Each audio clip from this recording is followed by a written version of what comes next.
People see the presentation, they see the delivery, the energy, the confidence in the room. What they don't see is the 2 hours before it. So today, I am pulling back the curtain on my actual preparation process. Not the polished one, the honest one. This isn't a formula that works perfectly every time. It's what I've built through trial, embarrassment, and a lot of recorded practice sessions I will never show anyone.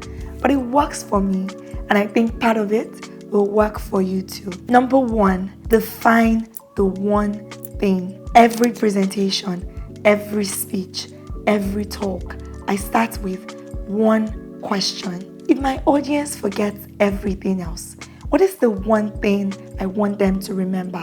Just one, not 5. Not a list, one. This forces clarity. It also gives my talk a spine because every point I make should serve that one thing. So every story you tell should come back to that one thing.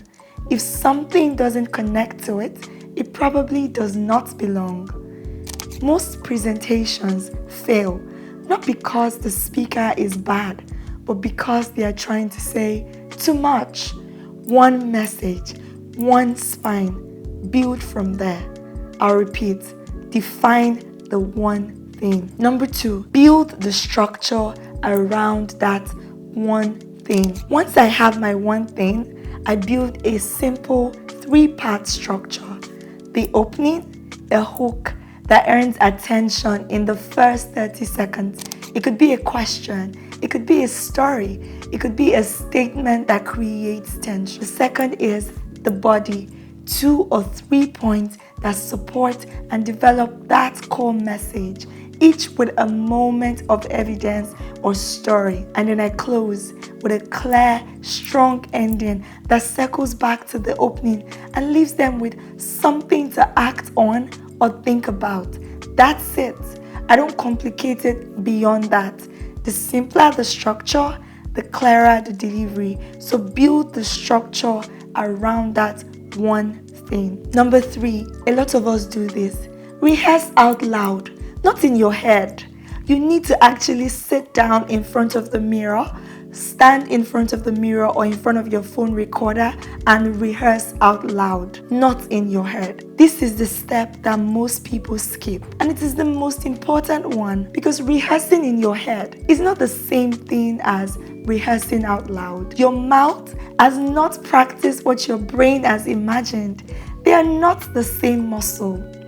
When I rehearse, I stand up or I sit in the position I'll be presenting in. I speak at full volume. I time myself and I do it at least twice before any significant presentation. The first run through is always rough. That's normal. You're finding the shape of it. The second run through is where it starts to settle. By the third, you are not reciting, you are communicating. A number of times, I practice with my friends as well. Number 4, record yourself once. You already know I'm going to say this because I said it last week.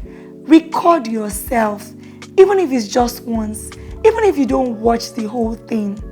What I look for when I watch back, where did I rush, especially because I talk fast? Where did I lose energy? Was my opening strong enough to make someone stay? Did my closing actually land? You don't need to be brutal with yourself. You're looking for the 1 or 2 things to tighten. That's enough. And the last part, number 5, rest before you deliver.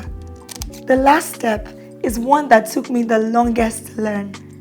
Stop preparing the night before, or at the very least, stop the heavy preparation.